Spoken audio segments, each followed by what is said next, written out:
Oh, All very right, nice. there we go.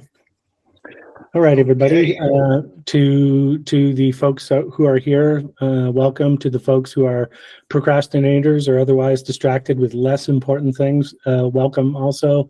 And of course, to the folks who are going to watch this recording at some point whenever I get off my butt to release it, welcome. This is Sean McCann with the Parish of St. Joseph of Arimathea in Calgary, Alberta, including a bunch of folks who aren't in Calgary, but hey, that's okay. Calgary is kind of a boring city. Tonight, other than our usual informal ramble, we have the pleasure of a very special guest, Father John DiGilio from Los Angeles, California, with the parish of St. Joachim of Fiore, or of Fiore. I guess, should I say Von? Who knows? I butcher. It depends if you went the German, the Italian, or the English. They all fight over him. In addition to being a priest with the AJC, he's also a information and library specialist. I hope I got that right. A legal eagle and a lawyer, and an assistant sensei in the Jodo Shinshu Buddhist tradition, the Pure Land tradition. He has a deep and abiding affection for horror movies, and I gotta say, coming from me, because I'm an incredible music snob, I will say that Father John has great taste in music. So with that, I'm going to turn it over to Father John for a presentation and discussion on Santa Muerte. Take it away, Padre. Great. Thank you, sir. And hopefully, I thought I was sharing the presentation itself, but it looks like it is trying to share just the slides. So I don't know. Do you see the slides? Yep. With the side deck? Yeah. Or do you see okay. Either way, that's fine. As long as you can see those central slides, we can progress from there. Let me start by welcoming you all to my newish home. Sean knows this. Both Seans know this. I've been trying to re-land here in LA for far too long. And as of the end of last year, things were really up in the air.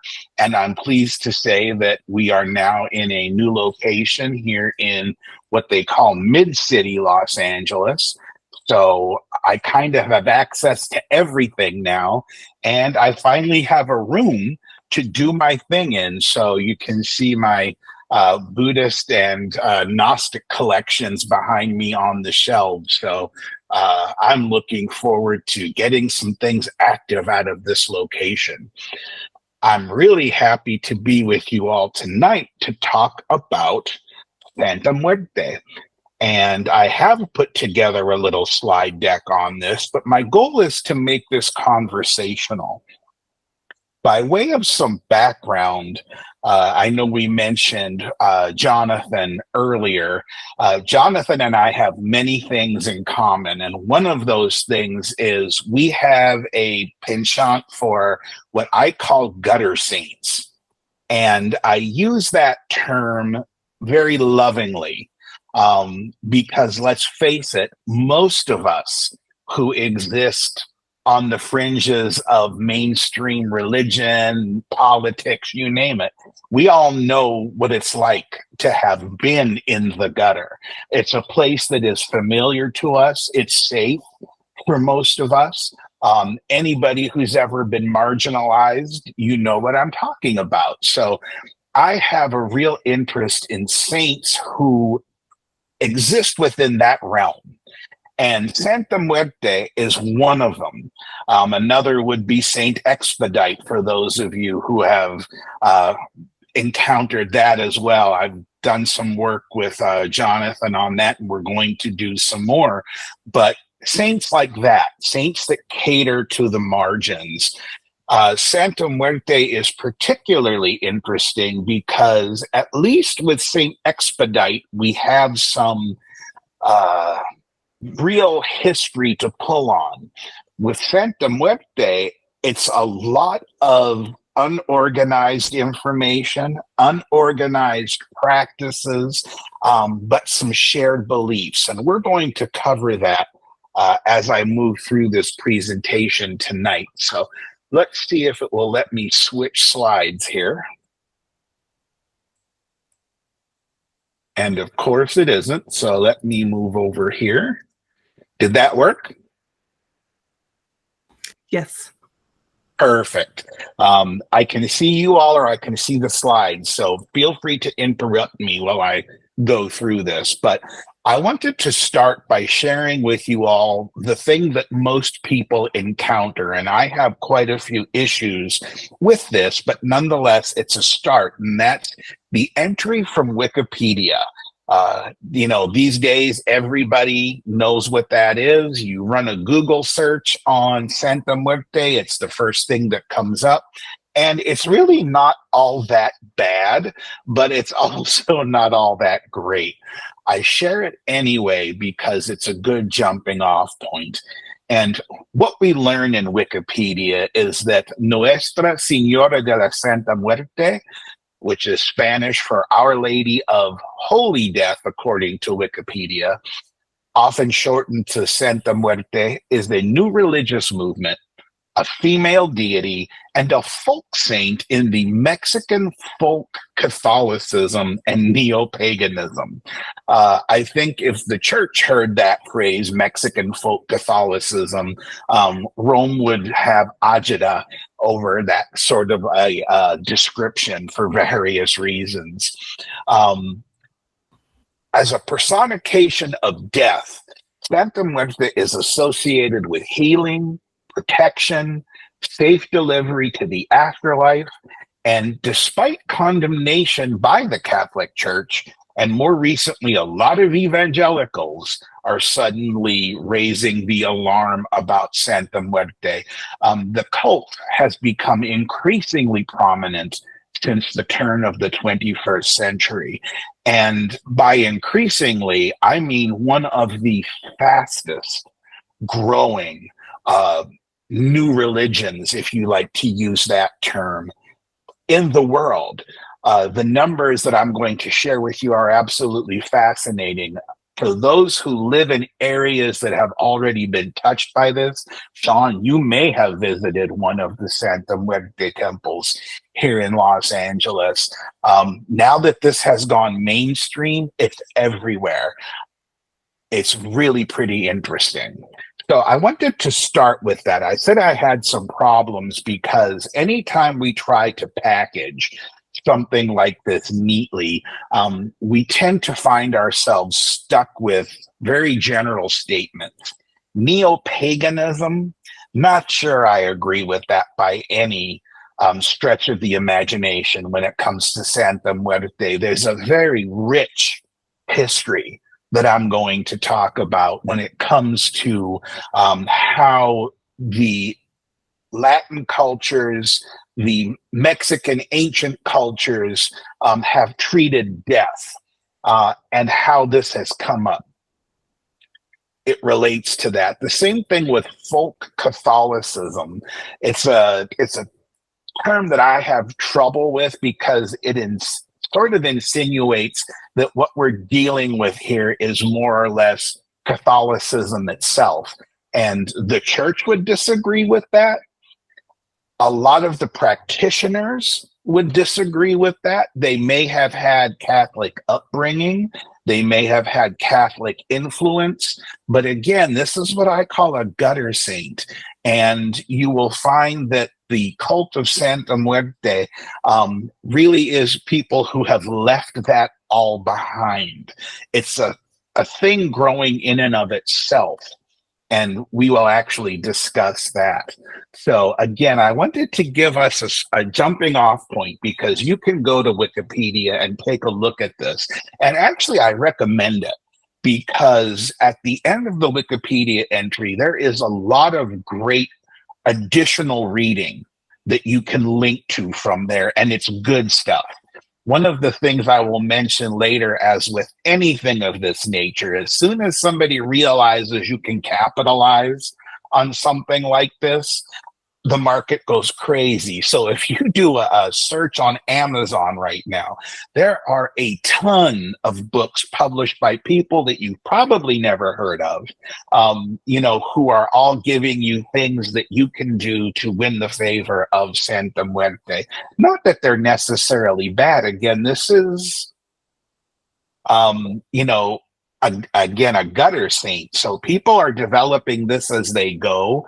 But again, living in LA, you can't walk into a Botanica and even some of the sanctioned Catholic stores here in the city without encountering Santa Muerte, rosaries, pins, statues, you name it, it's out there, which is interesting because considering about 20 years ago, you wouldn't have dared to display that sort of thing, tells you how far that we've come. So let's jump into the meat of what I want to talk about. Enough with Wikipedia. I wanted to start there. My next slide is about the name Santa Muerte. As this has come up and spread, that name has been altered, and colloquial names have come into play. There's a lot of them out there. I wanted to share some of my favorites with you all. So in addition to Nuestra Senora de la Santa Muerte, which actually translates to Our Lady of Saintly Death, of course we call this figure Santa Muerte, which is Saint Death, Santissima Muerte, which means most saintly death. So it's kind of like the next level of honorific. Two of my favorites are when people refer to Señora Blanca, which is the white lady, and La Flaquita, which is the skinny lady. That's perhaps my favorite of the whole group, but there are many others. They call her the bony lady, the black lady. They also refer to her sometimes as a girl. But one of the things worth keeping in mind is that Santa Muerte, as we know her, is a her. It's personified as female. This is different than some of the other figures you will encounter. There are other San Muertes. If you go to South America, you will find that there are at least two others. I want to say like Guatemala has one, but there are others, and they're always male. So this is the first one that is female, and oftentimes she'll be referred to as Mother Death, which I often think is very interesting. So it's a break from what we see in so many other cultures. And even again, as you head further south into South America, the dominant forms are always male. The Mexican Santa Muerte, as we have come to know it, is female. I want to give a bit of a historical perspective because, like I said, there's a very rich and fascinating history here. This isn't something that was just pulled out of history and reinstated. This is a long, unbroken chain, if you will, that goes all the way back to the Aztec Empire. If you've ever studied the history of the Aztecs, you know that they were an advanced culture for their time. They were a powerful culture, but they were also a very religious culture. So much so that human sacrifice for the sake of religious ritual was practiced on a scale that has never been seen anywhere else in history. You've probably read some of the stories or even seen some of the movies that have been made over time about just how bloody a culture the Aztecs could be. Massive scale when it came to human sacrifice. Many people at once. They're still, unearthing mass graves. I would not have wanted to have been one of the cultures that the Aztecs conquered, because that was where a lot of those sacrifices came from. But very elaborate beliefs when it came to death. Death had to be pacified. Death had to be placated. And death had to be celebrated. This was especially true when it came to their own people. We know historically that the Aztecs had very, very elaborate death rituals. much along the lines of things that we see in places like Egypt, when it comes to, for instance, burying the deceased with all kinds of accoutrements to carry them into the next life, jewels, food, you name it. The Aztecs really believed in elaborate death rituals. And that started around the 14th century. That's as far back as we've been able to study some of this. But it hasn't gone away. In the 16th century, when the conquistadors arrived from Spain and the conquest of the Aztec Empire became a full-scale effort, wiping out that empire, Christianity was introduced into Mexico, and the forced conversions of the indigenous people, it worked as far as the church was concerned, but what it did not do was drive out this belief in the dominance, if you will, of death as a force and as a religious source of motivation. So we know that, again, under the Spanish colonial rule, that the belief in the cult of death, not necessarily Santa Muerte as we call it today, but the practices that the Aztecs had begun continued underground. In many ways, you can say there was syncretism involved because they were able to find ways to hide what they were doing behind some of what the Catholic Church had offered. In fact, to this day, one of the biggest Santa Muerte temples in Mexico City is right behind a Catholic cathedral. That was how they did it. By hiding it in plain sight, they were able to keep the practice alive underground. What perhaps brought it more or less into the common imagination is during the early 20th century, late 19th century, even before that, we know that there were about 400 years under which the church persecuted practitioners of Santa Muerte beliefs. Pre-20th century, like I said, in the 1800s, late 1800s, early 1900s, that was when persecution really ramped up. And that was when we first began to really hear about Santa Muerte, because the church was now openly preaching against it. The governments were openly targeting practitioners, especially, of course, in Mexico. So it was really at that time that we began to first hear about these practices. And with the advent of the 20th century, that was when things began to go public. The first public temples to Santa Muerte began popping up as early as the 40s. And it was incredibly controversial, again, causing the church to speak out even more. But it also began to appeal to, as I said, the folks in the margins. You know, the church was doing its own damage to itself, and the cult of Santa Muerte began to spread. It spread to the United States, Central and South America. And as I said, the numbers are actually quite staggering. We estimate today that between 12 and 20 million people in some way or another are adherents of Santa Muerte. The problem with coming up with an exact number is it's still very taboo for a lot of people, especially older people, to talk about their practices, to admit that they are involved in Santa Muerte practices. And again, because there's no real organized structure behind it. So it's very interesting. Often here, I will go into somebody's home and be surprised to see a statue of Santa Muerte right alongside the crucifix, or often right next to the statue of the Blessed Virgin.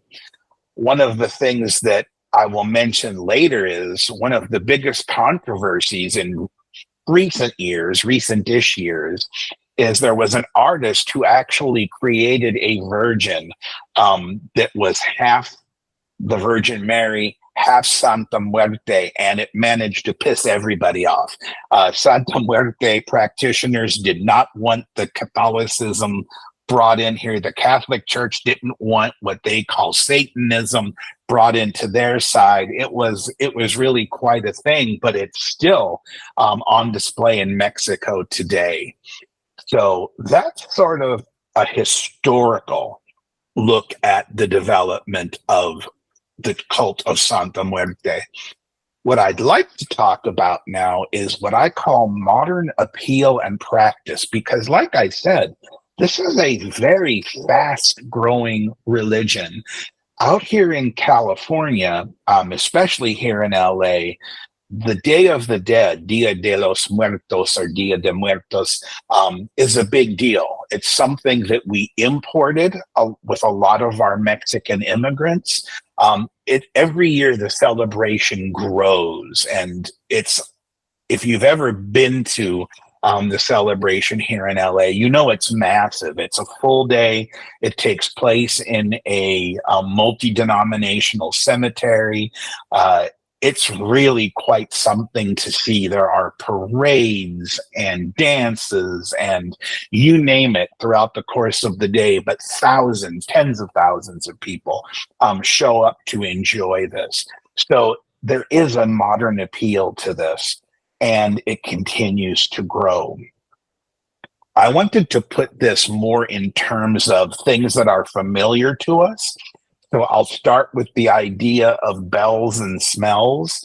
You know, those of you who participate in AJC services, you know that just like many mainstream churches and mainstream religions, we have all of the accoutrements, as I like to say, you know, the incense, the candles. We have our churches, so to speak, maybe in smaller context. We have our rituals and things like that. Well, so do the practitioners of Santa Muerte. Just a couple of miles from where I'm sitting right now is probably one of the most popular temples to Santa Muerte here in Los Angeles. It's actually on Melrose Avenue. If you're familiar with Los Angeles, Melrose is kind of one of those hip streets, you know, shopping, restaurants. Back in the day, it was the center of goth culture. I miss that greatly. Now it's a little more on the expensive side, a little more on the fancy side. But right there on Melrose Avenue is the Templo de Santa Muerte. And it's open to the public. So chapels are a new thing, but there are more of them showing up, especially here in Southern California. Rosaries, as I had mentioned earlier, very popular. They have begun creating their own rituals. Again, without central authority, many of these things still have yet to be written down or made orthodox, but they exist. Prayers, processions, image veneration. So I will talk about the statue of Santa Muerte in just a moment. Offerings and even color associations, just like we have the seasons of the church that come with their ecclesiastical colors. There are colors associated with Santa Muerte, and particularly the intercessions you seek. So the bells and smells are very real. The structure, however, is, as I said, there is no central authority. When you talk to those who are practicing in the Santa Muerte belief system, many of these priests are inherited offices, for lack of a better word. I hate to say offices, but that's kind of what it is. Families have handed down their authority generation after generation. So the person associated with the temple here near me will tell you he's third generation here in the US. And that was before it stretches back, before they came to the United States. But his father was a priest of Santa Muerte. His grandfather was a priest of Santa Muerte, and he'd like his son to become a priest of Santa Muerte. So it's passed down, not at all unlike some types of Buddhist priesthoods, among other things. Priesthood is also... Quick question. So, so there's no structure and there's no central authority. So, are there female priests of Santa Muerte? There are. In fact, one of the individuals in Mexico, I'm going to get her name wrong. I believe it's Enriqueta, but it was a woman who really defied the authorities and took Santa Muerte mainstream, if you will, began having public services, began recording services and sharing those out. And they really did, between the church and the government, tried to put the kibosh to it. But she is probably now one of the most well-known and popular ministers, priests of Santa Muerte in all of Mexico. So yes, there are females. It just so happens that here in LA, this one near me, it's been a chain of males. But there is very heavy female involvement. In fact, the last thing I had read is the estimate is now that it is a female-dominated belief system. Again, this idea of mother death. And when I talk about some of the constituencies, you'll also see why there's been a real appeal to women. As far as epicenters go, where are we seeing the most activity right now? Mexico City, Mexico is perhaps one of the most active communities when it comes to Santa Muerte temples and priests and public displays. But Los Angeles is a fast-growing hotbed for Santa Muerte practices. Chicago has a fast-growing network. New York, Tucson, and San Antonio.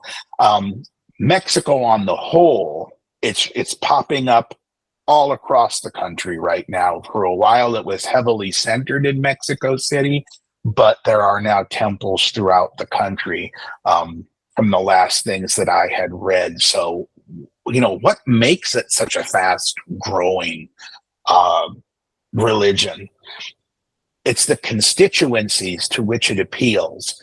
So I referred to Santa Muerte as being a gutter saint, and again, lovingly so, because I have, throughout my life, been part of marginalized groups, and the cult of Santa Muerte, just like Saint Expedite, appeals to those groups. The working class, the poor, people who exist on the fringes of the church, those who have been ostracized, for instance, by the Catholic Church, those who have been turned off by the practices of the Catholic Church, particularly when it comes to the treatment of women, LGBTQ members. I put sex workers on here because that's a pretty big constituency for the cult of Santa Muerte. Basically, it's any group that's ever been told, you're not part of the mainstream church because what you do or how you live is wrong, regardless of the fact that we preach in Christianity that, Christ is forgiving of all. The churches themselves have been pretty judgmental as to who's invited to the table. When it comes to the cult of Santa Muerte, it's the complete opposite. There is a very big belief that with death comes equity, that, death does not discriminate based on whether you're poor, whether you're wealthy, whether you're gay or straight. It doesn't discriminate between criminals and saints, which is a very big thing. Same thing with the sick. There's no discrimination there. That appeals to me as a Jodo Shinshu Buddhist, because that's what we preach when it comes to Amida, this idea that the compassionate vow does not discriminate. To see that in another faith system is really pretty wild, and one that is so uniquely different. So there is a huge connection these days between the LGBTQ community and Santa Muerte. It's visible here in Los Angeles. It's particularly visible in Mexico, where Santa Muerte has actually become a protector saint of the gay community, of the sex working community, and of what I will call petty criminals. It's interesting because those who would eradicate the practice have glommed onto the criminal aspect, and of course said that, this is a saint of cartels and of violence, and that's not quite how it works. Yes, there are many who participate in the drug trade who do practice Santa Muerte, and we know that some of the major cartels have adopted, Santa Muerte as one of their patrons. But what it stems from is there are a lot of folks, again, who find themselves on the margins, having to do things that they are not proud of, things that they feel that they have no choice, and where the church has failed them. Santa Muerte is there to remind them that, again, death does not discriminate. It's a very interesting way to study this. Again, I'm happy to, after today's session, to share some further reading with you all, because there are some really great books that look at it from this side of things. Many people who are very poorly off in Mexico find themselves involved in, for instance, the drug trade, because that's what puts food on the table.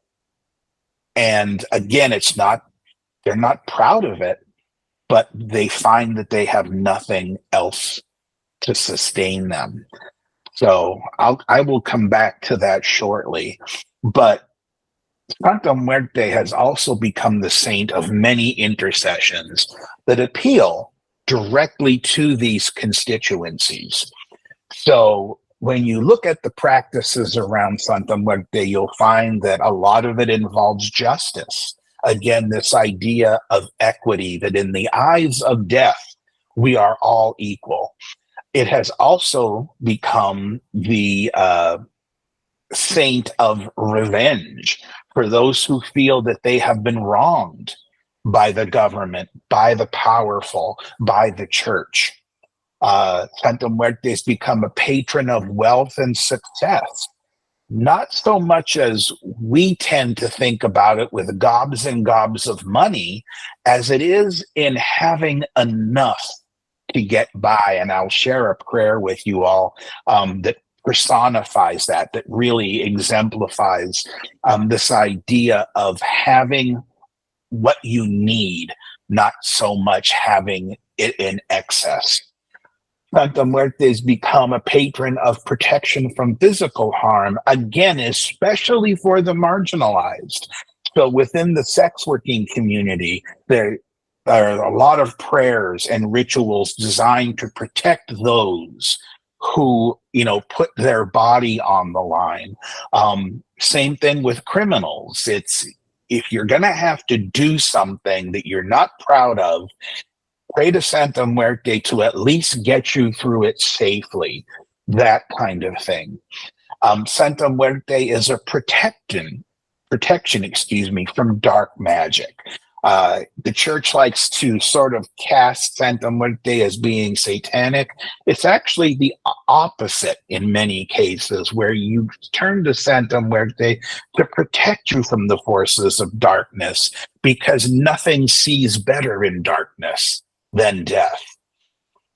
Again, another area where it appeals to women, to females, is the idea of love and of ending bad relationships. So many will turn to Santa Muerte to pray for, finding a lover, finding a partner, finding a spouse. But Santa Muerte is also the one you turn to if you find yourself in a relationship that is somehow causing you harm. And again, you're not wishing an unhappy ending on the individual, but that scythe that Santa Muerte carries, part of that is to cut the ties that bind. So if you find yourself in a bad relationship, a lot of battered women, for example, Santa Muerte is a very common sight in clinics and homes in Mexico for women who have been abused in their relationships. Santa Muerte is also where you go to pray for a peaceful death and then passage into the afterlife. Again, as a Jodo Shinshu Buddhist, we teach that Amida, the myth is that Amida carries you to the other shore. Practitioners of Santa Muerte believe that, again, you're returning to the arms of your mother, who is going to carry you into the afterlife. I said I was going to share a prayer with you all, and here it is. This is, I cut this one short. It's generally much longer, but this is an example of everything that I was talking about all in one. So this is the prayer that I've been most accustomed to hearing or seeing when I do go into the botanicas and go to the local temple. I see it on cards. I know I have one here in the house somewhere. I've got my rosary as well. But this prayer goes, Mother Death, beloved of my heart, do not leave me without your protection, neither by day nor by night.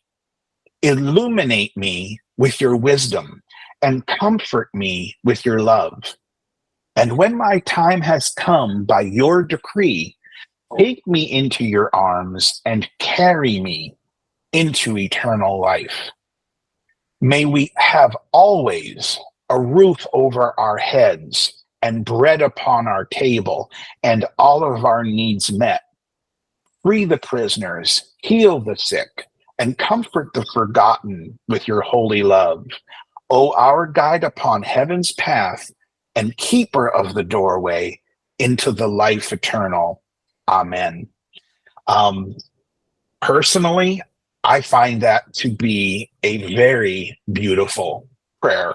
Like I said, it covers all of these intercessions that I've mentioned, the protection, the illumination, the love, regardless of who you may be or where in life you may find yourself, a prisoner, sick, forgotten, cast aside.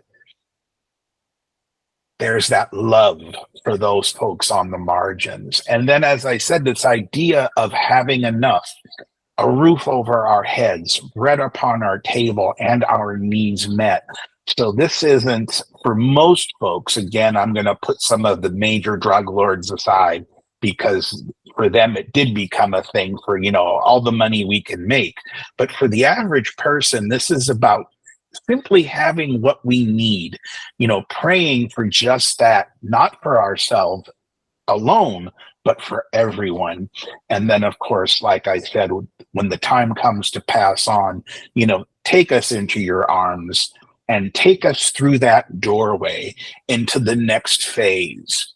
One of the neat things that I will talk about, and I'm almost through the slides here, so thank you for bearing with me. I could talk for hours on this, is that that scythe, that symbol that I'm going to talk about, This idea that not only does it cut the thread of life or cut the ties that bind with relationships, but also that what we see here is once that thread is cut and you are in the arms of Santa Muerte, death is not the end of it. Death is not this dark, abyss into which we fall. It's merely a transition.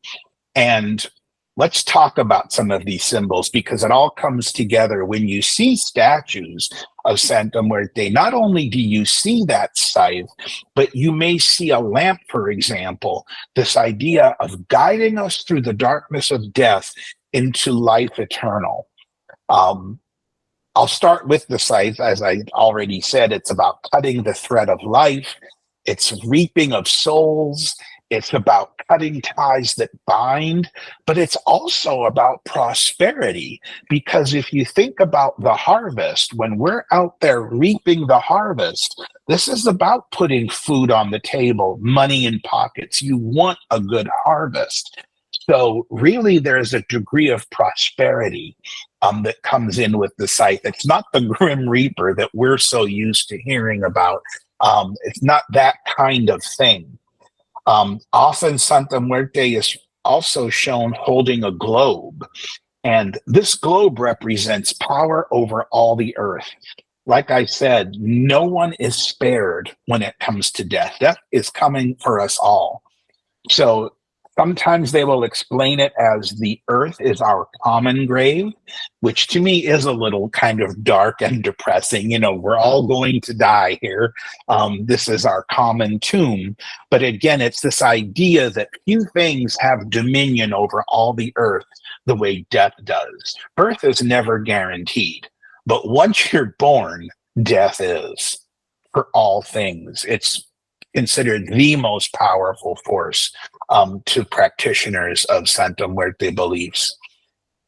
You will often see Santa Muerte shown with an owl. Again, the owl stands for wisdom, being the messenger to the dead, and sight in the darkness, because owls can see in the dark, so to speak. We know there's more at play than just sight, but they are creatures of the night that can navigate and flourish in the darkness. That's why the owl is pictured with Santa Muerte, because death is really just seen as that transition through the darkness. Often depicted with a scale as well, that being justice, the measure of a person's soul, divine judgment, and impartiality, because the scale is usually shown balanced, which again is different in many cultures where we have some kind of a deity with a scale. It's often tilted in one direction or another. With Santa Muerte, it's level, because this idea is that, again, death does not discriminate. When it comes to death, we are all on the same level. Just a few more things quickly. I mentioned the lamp. Often we see Santa Muerte carrying a lamp. Again, this is the idea of having light in the darkness, of navigating that darkness, and of dispelling ignorance. So again, bringing the truth, bringing reality into the light. Many times there's an hourglass involved. The hourglass is a symbol of our finite time on earth, but it's also a symbol of death not being the end. Because what happens when the hourglass runs out? You flip it, and it begins again. So that's the idea with Santa Muerte, is once you reach that point where the sand has run out in your human existence, and you've passed through the darkness of death, that hourglass has been turned over and a new life begins.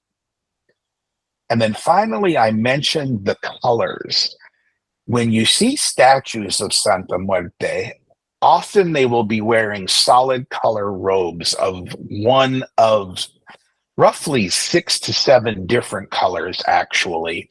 And the colors are used based on what it is that you're asking for, based on the intercessions you seek.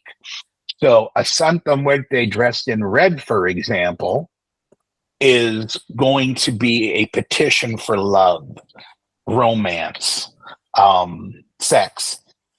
A Santa Muerte dressed in white, however, blanco, that is neutral energy. And this is the idea of dispelling influences. So if you feel that you are, the bad energy around you has gotten too strong, for example, a white Santa Muerte is where you would go to ask for that energy to be neutralized. The gold, money and success. The green, justice and law. Blue is wisdom. And blue is also the color that we will see when it comes to students when they approach Santa Muerte for to ask for favors when it comes to their studies. Purple is psychic power, and black is hexes and curses. So I know I mentioned that the church is trying to always paint Santa Muerte as being satanic. It's not satanic, but yes, there is this dark side to it where if you're going to ask a curse on somebody, you're going to have a Santa Muerte dressed in black. And it's considered very serious. You often don't see them in temples for a very good reason. This, cursing people is not something that we encourage. But I guarantee you, if you go to the local Botanica and tell the proprietor that you're looking to put a curse on somebody, they'll tell you they've got a Negra Santa Muerte or Santa Muerte Negra that you're able to buy and take home to work those roots. So very interesting the way colors factor in there, and they will dress. I know here at, again, my local temple, the family changes the clothing of the statues at the start of every month.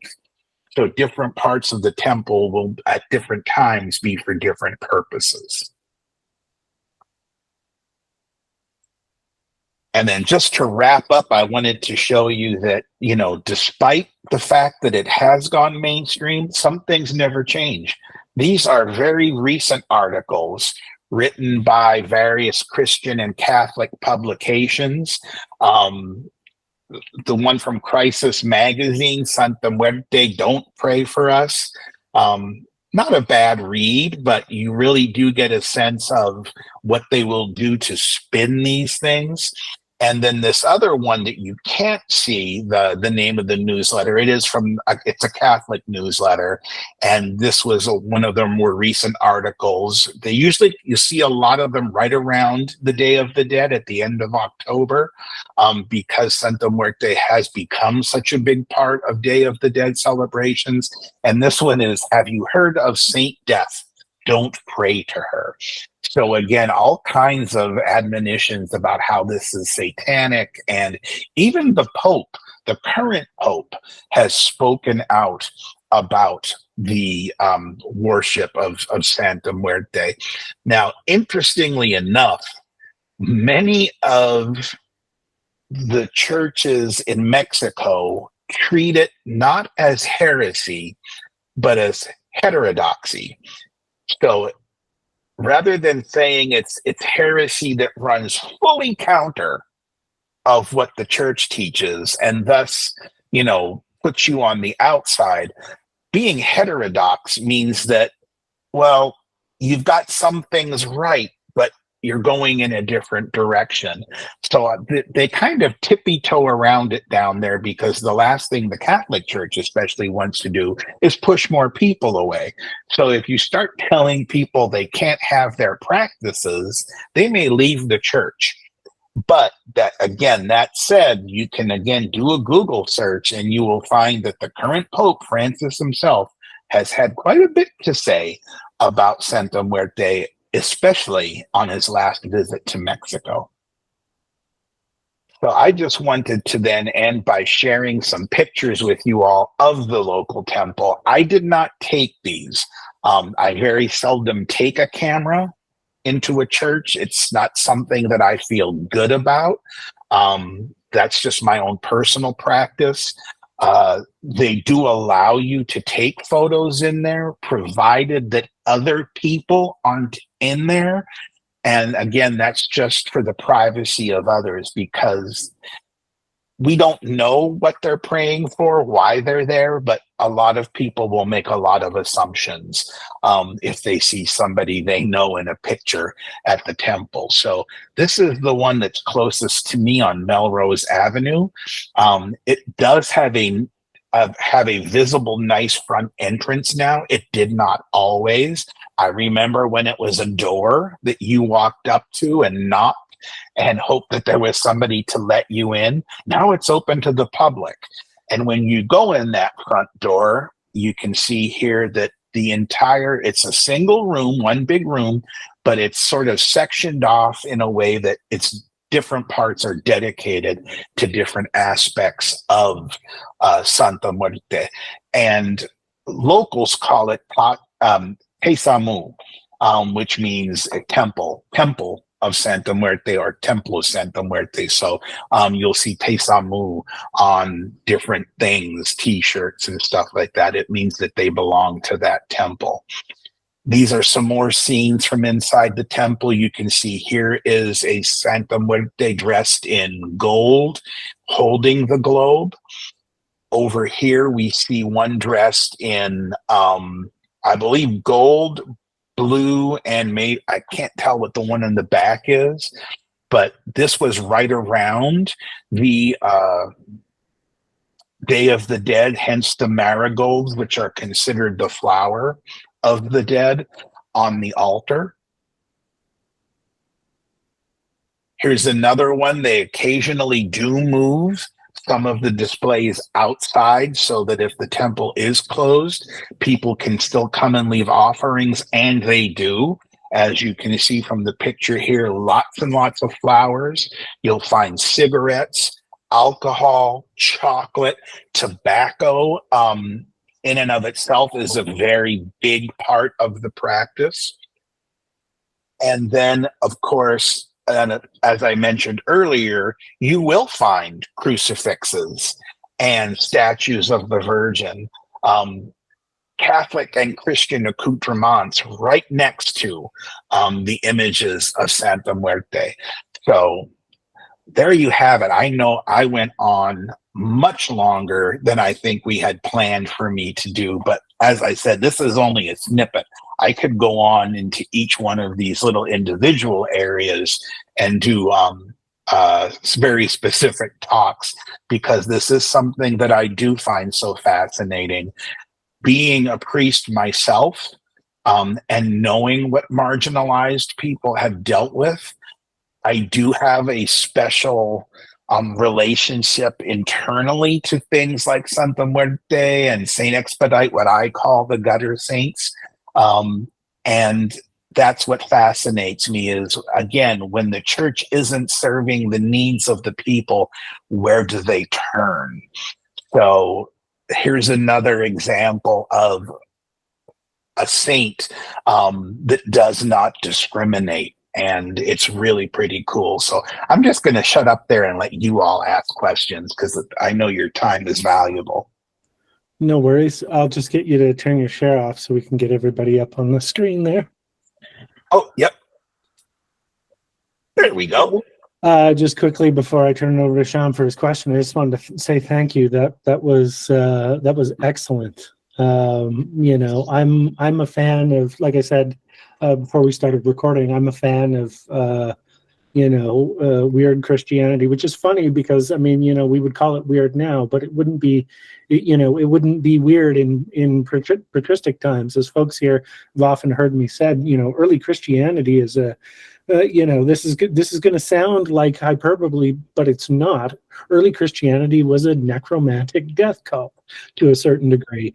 And, the other thing I was going to mention is the word cult is used throughout here, and it's more properly thought of in terms of the Latin cultus, or worship, or veneration, right?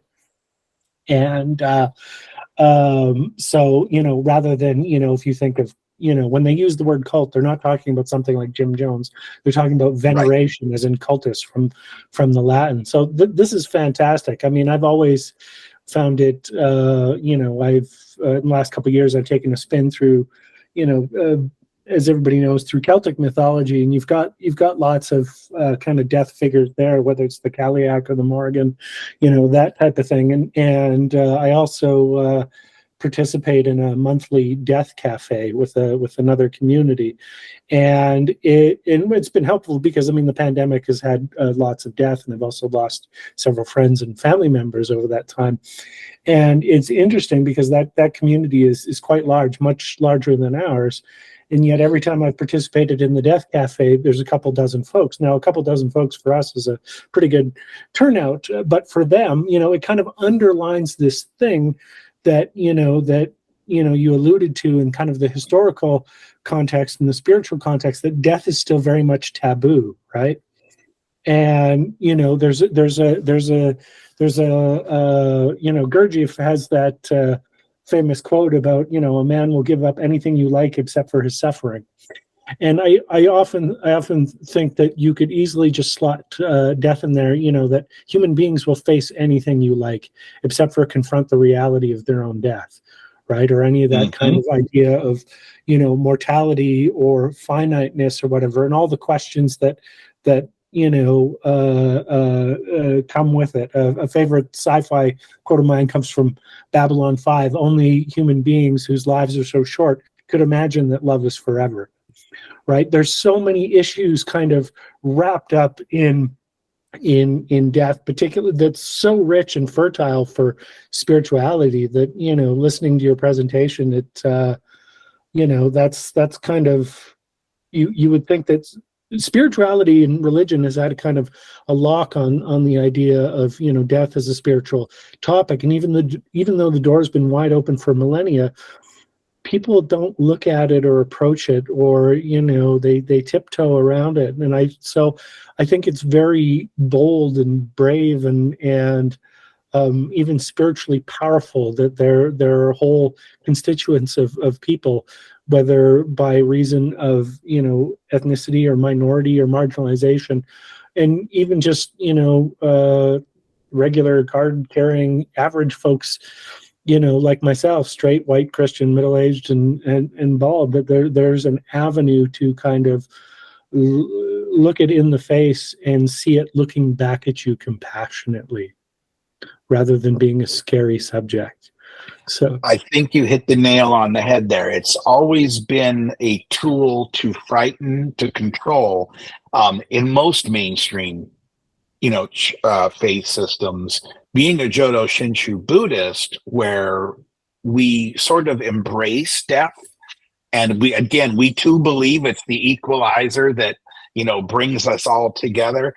For me to find another system that preaches something very, very, very similar, with two separate cultures, never having contact.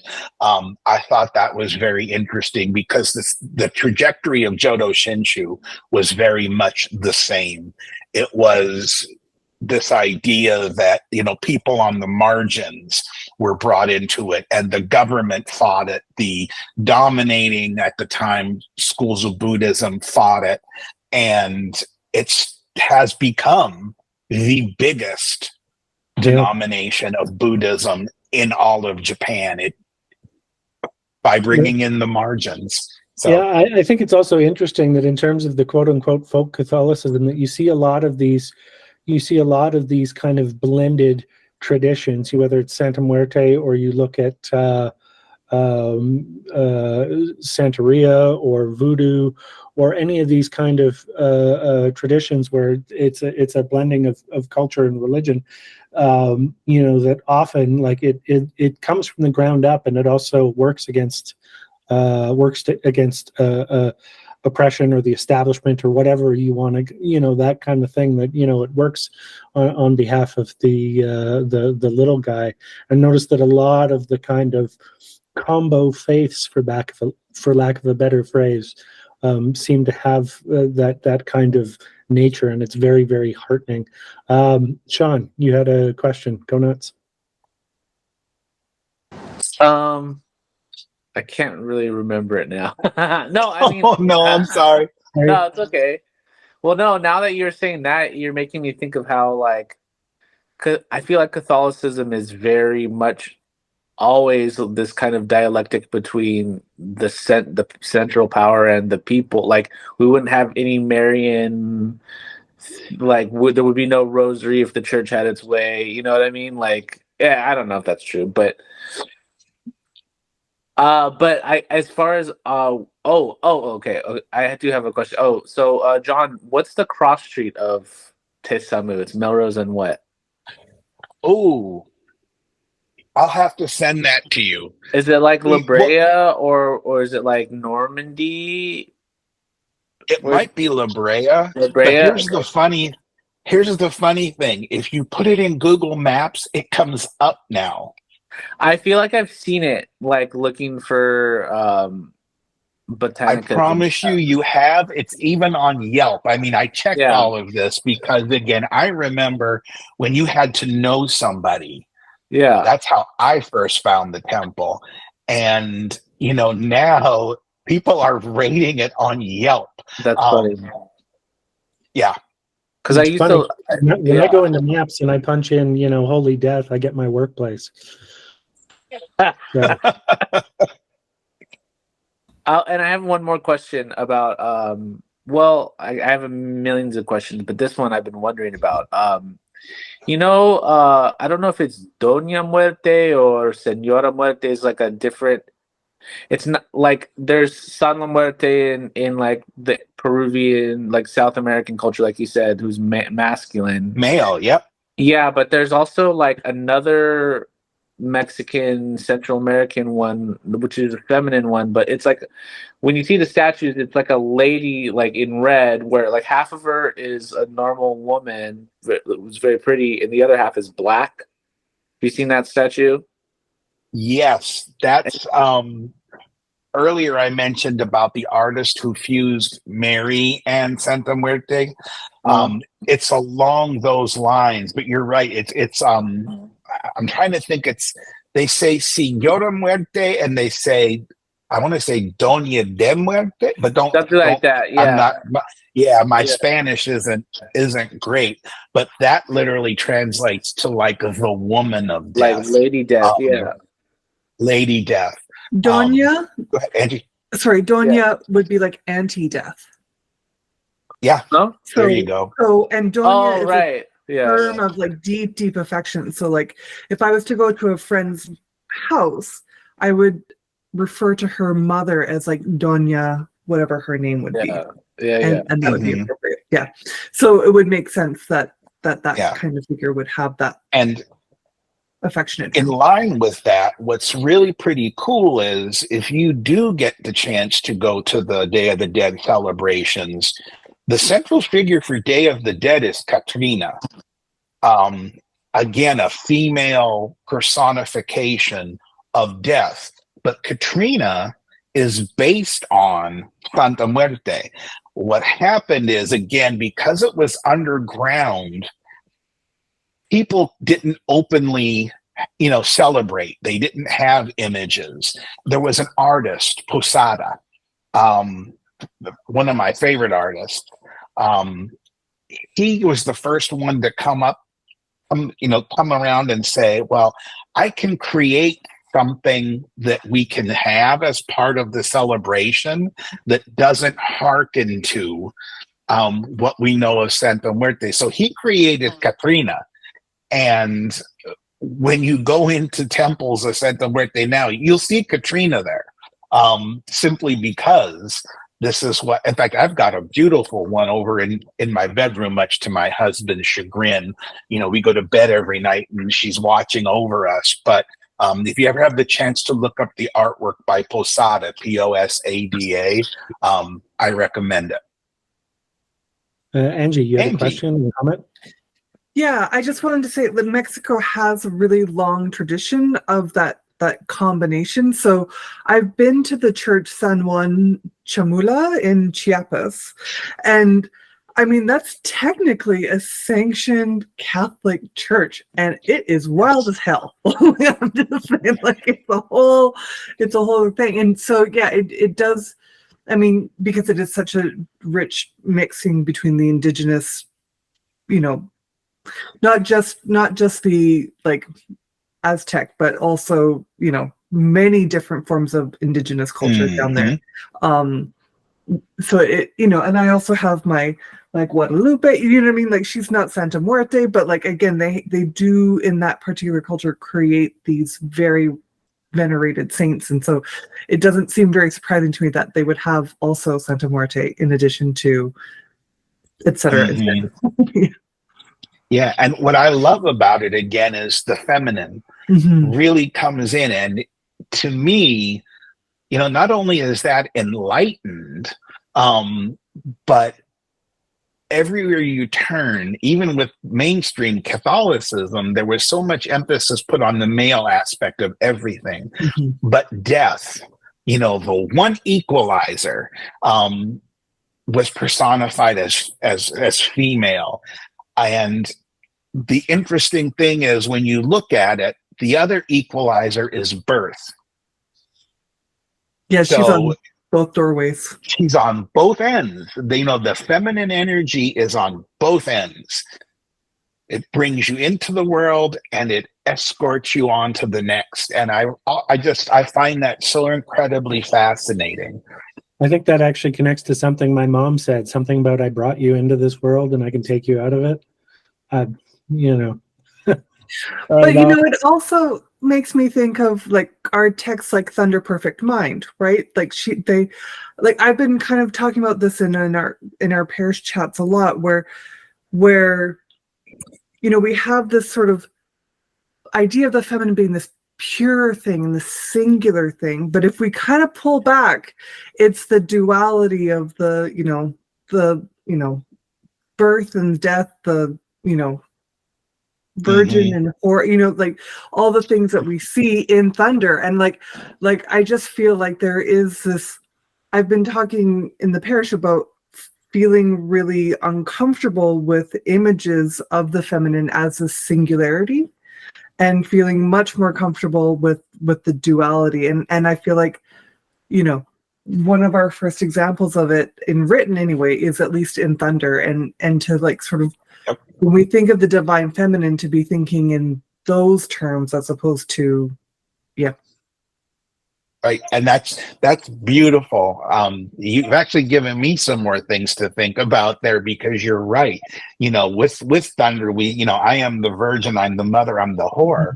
And again, when you get into studying Santa Muerte, you'll see that that's exactly, the people that are being drawn.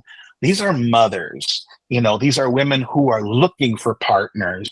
These are people who are prostituting themselves. And again, no judgment on prostitution, but where society stands. And there's this idea that we are all of this, and this is where we belong, which I think is very enlightened. I think it shows, again, this idea that purity is a construct, which, again, read about Pope Francis's visit, because he really did go there to try and stem this tide, and it backfired. So one thing, again, our poor parish has heard this many times, but I'm gonna say it again. So because I have small children, and I was an older mother, and then I was like, well, what the hell do I do with these children? I studied attachment parenting a lot, and the one thing they're talking about is the road to maturation is the tempering of the opposites. And so the whole point of moving into maturation is to hold, two feelings at the same time in the discomfort, and being able to contain that is what adulthood and growth is supposed to be in that. So that's a very non-spiritual construct. But I think, when you're dealing with extreme poverty, and you're dealing with with the risks of living, right? You have to Yes. constantly be holding these disparate things simultaneously. And so I feel really intensely that the way that we've sort of taken the feminine to be this thing of purity, that construct of purity, takes away the access of maturation in our spiritual lives. And so it's interesting to see, like when you talk about the gutter saints, but she's actually doing the really hard work of being anyway, so it's neat how you brought that into the discussion. Yeah, and that to me is, like I said, I use that term very lovingly. Because to me, we have, again, as a society, we've demonized the gutter. Yet, anybody who's ever grown up on the margin or spent time there, whether, you were raised, with your family was poor, or, you're LGBTQ, or, whatever it is, we've been there, and we stay a breath away from being there again. So the gutter is someplace that for many of us has been home. And as I said, it's the safe place, because you don't want to deal with the rest. They don't want you, they'll persecute you. So to me, that's where, the real, where life is. And I find that very interesting because, again, in Mexico, they embrace it. Here in the US, they're starting to, but it's got a longer road here. I will say I'm fortunate to live where I do because I've got access to it. Sean, you had your hand raised. Oh yeah, no, I was just going to mention that idea of holding things in, that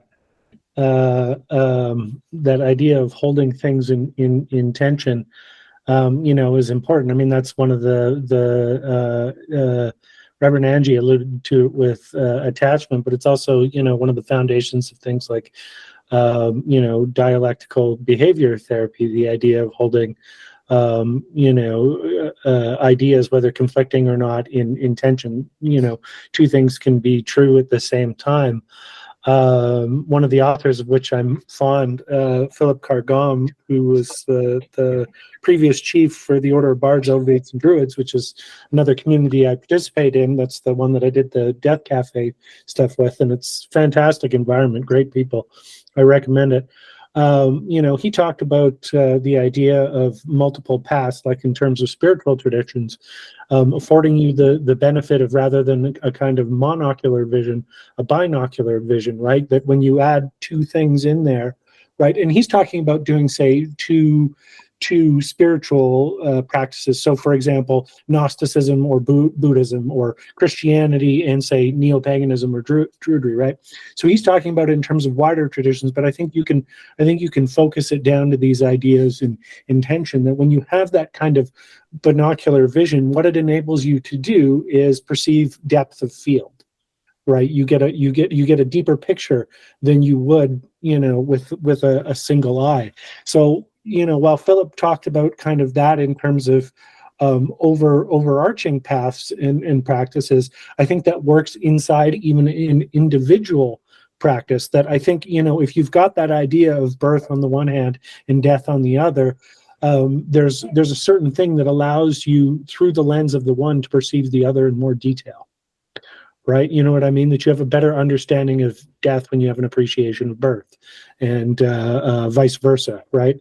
There's also a Martinist lesson in there somewhere, but it also harkens to the old thesis, antithesis, synthesis thing. Right? Not the one or the other, but you get this kind of composite or combination out of those opposites in tension. That's kind of greater than the sum of its parts. So I find it, I'm a fan of things like Thunder Perfect Mind. And, while I consider myself a qualified dualist, it's monism up there, it's dualism down here, so to speak, for lack of a better phrase. The thing is human beings are a walking mess of contradictions and opposites and tensions and balances, and the symbols and the figures, that are our touchstones that we venerate, should reflect that kind of back to us. And yeah, so I think this is really neat. I think by the end of the year, I'm probably going to be scouring Etsy to put a little Santa Muerte up on my shelf of saints and knickknacks, because I have a new appreciation for her. Well, I extend the invitation to everyone, if you want to experience it firsthand and you get to LA, a Day of the Dead will be once again at the end of October, early November. We've got a guest room. You're welcome to come stay. I go every year. I don't miss it. It's probably one of my two favorite days in Los Angeles. So Day of the Dead and Lunar New Year, my two favorite celebrations here, because you really see it on a grand scale. So come on down, stay. We'll go to the celebration, and then we'll go to the temple, and you can visit it. But Sean, I will send you all, or I'll send you that you can share, like I said, a sort of short list of further reading. One of the books I'm going to recommend isn't even reading, it's a picture book. And to me, it's probably the best book on Santa Muerte, because literally the photographer went out, and instead of trying to describe Santa Muerte and describe the practices, he took pictures of how Santa Muerte exists in the lives of people who practice. So to me, it's a very beautiful and touching book to see, these in people's homes and in people's lives. So I'll put that on the list, because to me, that's just, again, we could talk till we're blue in the face. But it's one of those things where, depending on who you talk to, their practices really do differ. Yeah. There was something I was going to mention that I almost forgot, Gutter Saints, and Jason isn't here to appreciate this fact, but I'm actually going to quote or paraphrase, I can't remember, Philip K. Dick, of all people, because there's a running joke that Philip K. Dick will never be canonized a saint while I lead the church. And, and I'm holding that ground more to piss off other people than because I actually care. And so with this, it's been a running joke for years, but, the thing, there's a quote or paraphrase from Philip K. Dick about God being in the gutter, right? Like God is in the gutter. And, I love stuff like this. This has been great. Does anybody else have any comments or questions or thoughts? Chad, go for it. Chad. I just wanted to say that it was a great presentation, and thanks for inviting me. Very welcome. You're very welcome. Thank you for coming. I hope I didn't scare you off. Yeah, it's quite a way to start your participation in the Gnostic Church. But for us, there are very few taboo subjects, and in this environment, like we meet 4 times a month, twice in person and twice online, and our online discussions, they go all over the place. Like this is a little bit more organized than our normal thing, because Father John's a lot more professional and organized than I am.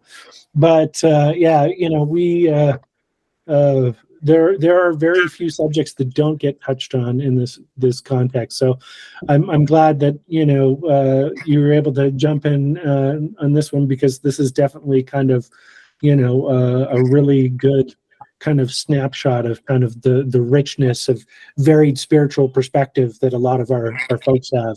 They're in the AJC, as I like to joke, in terms of skills, but also in terms of spiritual practices, there really is one of everything, right? Like you will find folks who are Buddhists, who are pagan, who are Christian, all sorts of musicians, artists, all sorts of stuff. And when we have this kind of overlap, or this kind of coming together, some magic really happens. And so I'm glad you were able to. Great. Yeah. Thank you. We usually talk about death typically in the dark half of the year, usually when we get to Hallowtide. So Halloween, All Saints and All Souls Day. That's a favorite time for me. My dog is going nuts. But yeah, that's a favorite time of year for us. So this one's a little bit out of season, but this is perfect. And by the way, I should mention, And death has no season. pardon? I was just going to Death say, has no season. Yeah. death has no season, and in this house, every day is Halloween.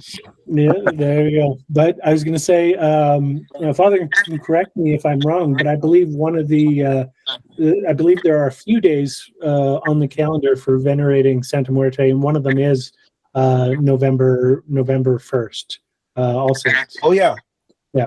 Some people November bring it 2nd. into either All Saints or All Souls, and then there's another one in August that I'm not sure how that one came about. That was something that I learned more recently, that there are places in Mexico that there's an August date that they've sort of adopted. So I'm going to do some more research to see. I think it's August where August where 15th, that I came think. from. It overlaps with the Transfiguration. Actually, no. Transfiguration is the 6th. I think August 15th is actually one of the Mary days. See, that could very well Yeah, be. we're looking into. Sorry, I got rambling, Chad. Did you have another question or comment in there?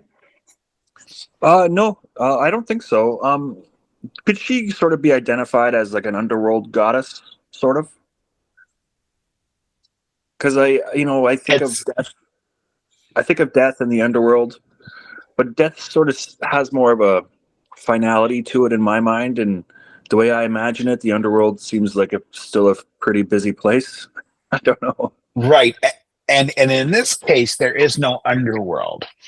So that's, to me, one of the again, the interesting things about this is that death really takes you on to your next phase of life. Those who have more of a Christian upbringing or influence will say eternal life comes after death, but there is no underworld per se. It's a very interesting approach to it. So, like, even with the Aztecs, they didn't have a concept of the underworld. They did. I can't remember the name of. There was a god of the underworld who I believe was male. I have some resources on. I lived in Mexico for a few years when I was in college, so I have some resources from that. I can kind of take a peek and see what I dig up.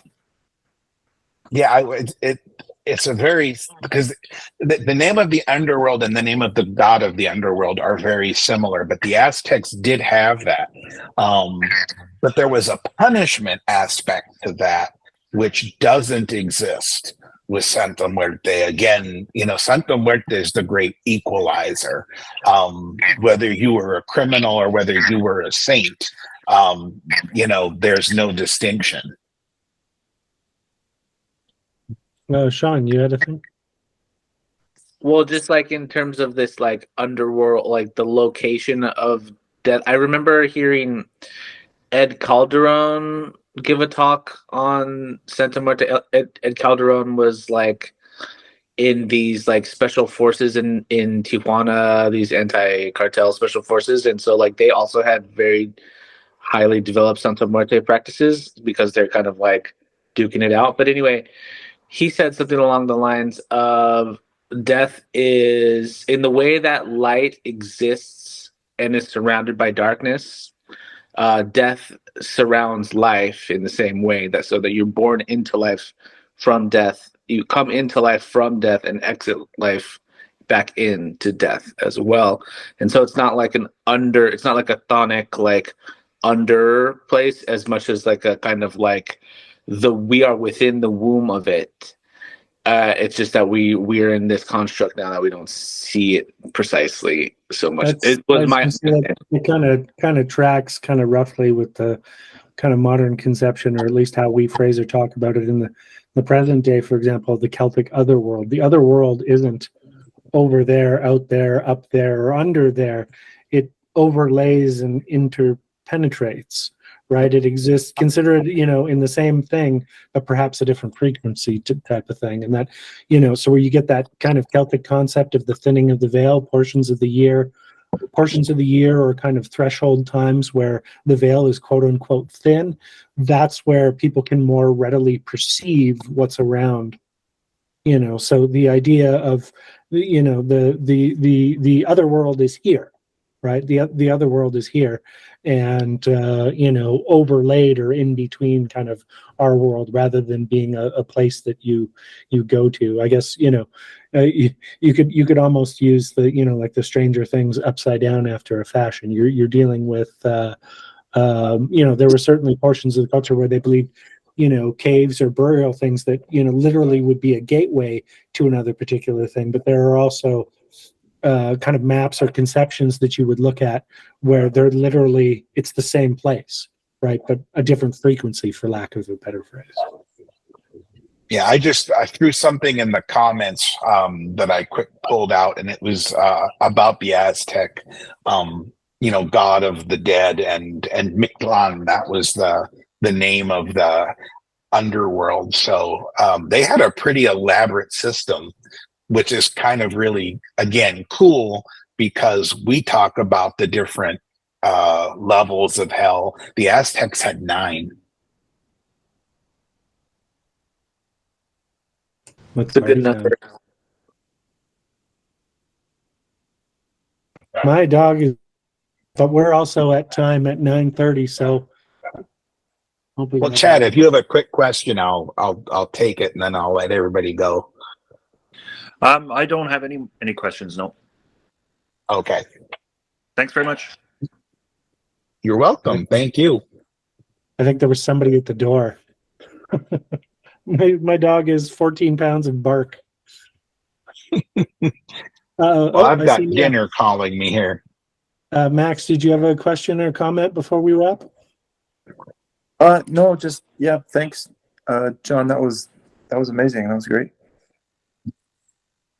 You're welcome. My pleasure.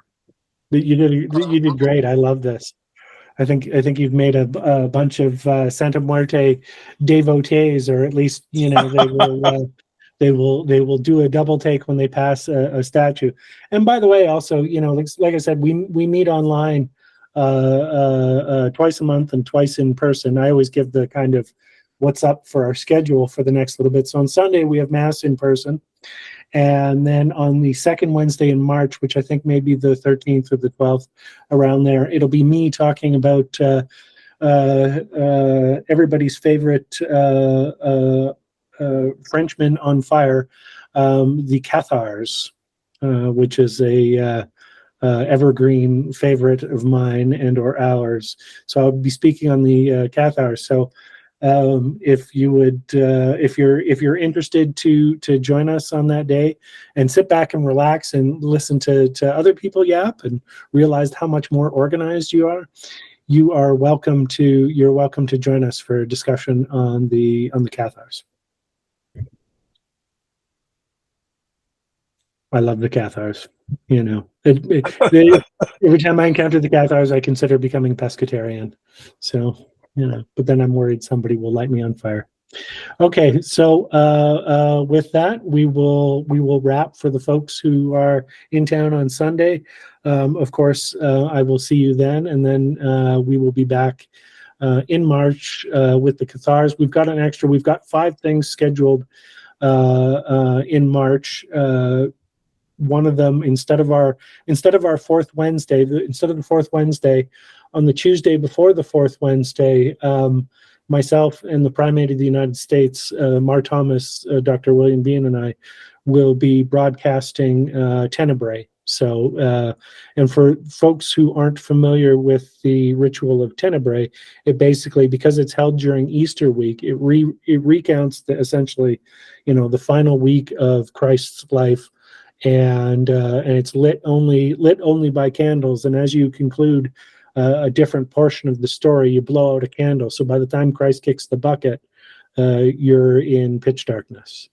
It's an old ritual. It's a more traditional Christian ritual, but it's one that the AJC has done since its inception, and we try to do it every Holy Week here.